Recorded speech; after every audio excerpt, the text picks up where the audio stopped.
ऐसा कोई नहीं है। तुम कभी विदेश में थी ही नहीं। क्या हुआ? फैमिली के इज्जतदार छोटे साहब अचानक मुझ पर ध्यान दे रहे हैं। क्या सच में हुआ शाओ मुझसे प्यार करते हैं? तो तुम बायली हो। बाइली कौन है? मुझे नहीं पता। तो वो प्लास्टिक सर्जरी, उससे सिर्फ तुम अपना चेहरा बदल सकते हो, लेकिन तुम्हारे कोई दाग नहीं बदल सकते।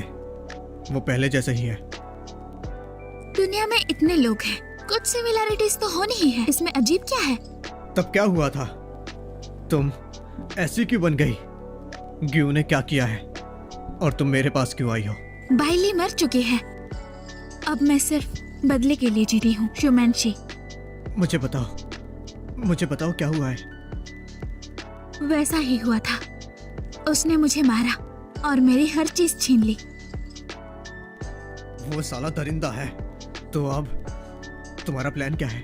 लोगों को पैसे देकर मुझे नुकसान पहुंचाया। मुझे शक है उसने मेरे माँ पापा की मौत की साजिश की थी। उसने कोई सबूत छोड़ा ही नहीं होगा। जब मुझे सबूत मिलेगा मैं उसे उसकी कीमत चुका दूंगी। लेकिन वो अभी काफी सतर्क है और मुझे डर है कि उसने सबूत मिटा दिए होंगे। इसलिए हमें इंतजार करना होगा। जब वो घबराए तब वो अपनी कमजोरी दिखाएगा। जैसे कि जो कंपनी उसने हमारे घर से चुराई है वो संकट में हो, जब उसकी हर चीज छीन ली जाने वाली हो। इसीलिए तुम मेरे पास आई है ना, जानकारी इकट्ठा करने, ताकि उसे बाइंडिंग प्रोजेक्ट मिले। वो बहुत सावधान आदमी है। वो फंड्स ऐसे ही इस्तेमाल नहीं करेगा। लेकिन अगर वो प्रोजेक्ट सफलता से जीत जाए। मेरे हाथ में जो प्रोजेक्ट है उसका रिटर्न बड़ा है, लेकिन इन्वेस्टमेंट भी उतनी ही बड़ी है। उससे प्रोजेक्ट अकेले चाहिए, लेकिन उसे फंड्स में दिक्कत हो सकती है।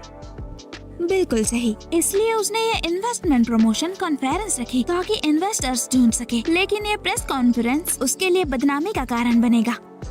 अगर वो इस प्रोजेक्ट को जारी रखना चाहेगा तो वो क्या करेगा? कंपनी को गिरवी रख रहा है, सिर्फ फंड हासिल करने के लिए। एक बार कंपनी गिरवी में चली गई और प्रोजेक्ट फेल हो गया तो उसके पास कुछ नहीं बचेगा। पर ये इतना आसान नहीं है। क्या वो यकीन करेगा? हाँ, क्योंकि वो स्वभाव से शक करता है। वो बस वो सच मानता है जो वो अपनी आंखों से देखता है। इसलिए मैं उसके लिए एक सच बनाऊंगी। सबसे सावधान आदमी की भी कमजोरी होती है और उसकी कमजोरी है लालच, जो कभी खत्म नहीं होती। कुन फैंग, तुम्हें लगता है ये प्रोजेक्ट तुम्हें और आगे ले जाएगा, लेकिन इस प्रोजेक्ट का आखिरी मोड़ वो एक नरक है जिसमें गिरने के लिए तुम इंतजार कर रहे हो।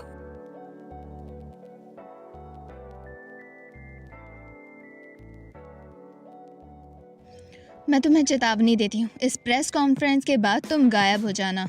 मैं तुम्हारे साथ बुरा नहीं मैम साहब, करूँगी। चिंता मत कीजिए।